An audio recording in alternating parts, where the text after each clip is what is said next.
From NBC News, this is Today with Kathy Lee Gifford and Hoda Kotb from Studio 1A in Rockefeller Plaza.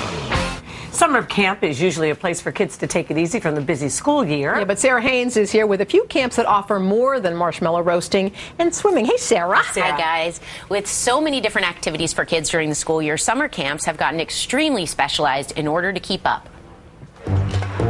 This isn't your grandmother's summer camp, and that's not just because it still looks like winter. This is a spring preview of Secret Agent Camp at Pali Adventures in California, where campers fly, leap, and climb to new heights of espionage training in camouflage. Here, campers choose between 16 specialized week-long camps, ranging from fashion and motorsports to a culinary institute and Hollywood stunt camp. I kept on doing everything I could to be able to come to this camp, just to be able to do stunts, because I just love it too much. Josh Williams wants to become a professional stuntman, but other campers, like his friend Remington Davis, have different goals. I've always wanted to be a lawyer, and I've always been fond of acting. Do they have a lawyer camp here? No, I wish. I would. If they had. That sounds like fun. What'd you do today, son? Well, I argued, and some more arguing. I think I won a case. He did the acting camp. But around the country, there are hundreds of specialty overnight camps that parents can choose. For aspiring illusionists, there's Tannen's Magic Camp in Pennsylvania. For rock stars in training, there's Camp Jam. And for kids with a need for speed, there's even a flight camp at Randolph-Macon Academy in Virginia. The American Camp Association has accredited more than 2,000 camps, including the ID chain of technical and computer camps. I created this app. Brandon Frank has been attending their camps since he was 7. He excels in sports and art, but the camps let him embrace his technical side. I think that I get a lot out of it. Like, that's where I learned all this from. And I just think the instructors are really good and they teach us a lot. He learned so much that he founded his own app design business with 7 apps in the iTunes store.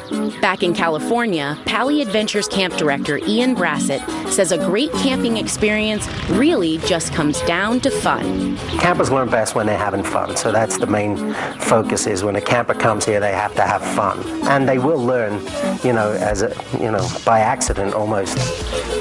Those camps were just the tip of the iceberg. Kids and their parents can choose specialized camps for extreme sports, the arts, and just in case you were wondering, there's even a journalism camp for budding reporters. It sounds fascinating. I should have gone to one of those. Thank you, All right, Sarah. we got some tips for parents prepping their kids for the camp experience. Dana Points, editor-in-chief of Parents Magazine. Hey. Nice to see you. Good So to see you you. always wonder, these are grown-ups, older kids that we saw in this piece, but you do wonder when the right time is if you have younger kids. For sleepaway camp. Yeah, for sleepaway For camp. sleepaway camp, I would say around age 8, maybe age 7 if you have a kid who's really ready to go.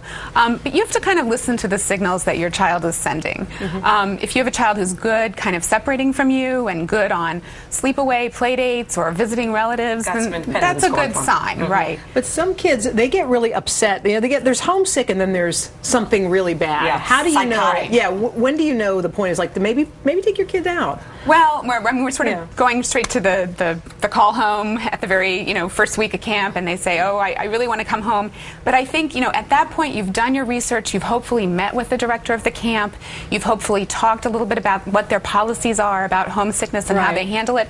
Like, a good camp is going to keep your kid occupied. They're going to know how to help manage those emotional moments. And should you say to your child, listen, you're going to stick this out. This may be hard, but this is part of life, learning how to commit to something and stick it out. I do think you have to sort of toe a hard line.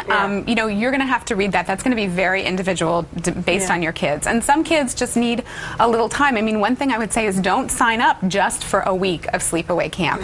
Give yourself a little time, because the first week might be hard for the first-time camper. Sarah, did you went to sleepaway camp when you were a kid? Yeah, I did. And I always remember getting a little homesick, like the first day of school, new faces. But by the end of the week, you think you'll never be able to live without these people. And you're going to keep in touch for life. And so you always survive. And they have so much to do. When Frank's first daughter, Vicky, was at camp when she was little, she hated it. She hated it so much. She sent him a letter basically said, I'm going to jump out the window. He wrote her back, said, you're on the first floor. Oh, that was cool. Nice piece, Sarah. Thanks, Dana. Thanks for coming to visit us. We appreciate it. All right, up next, Chef Gavin Kaysen with easy last-minute Easter brunch.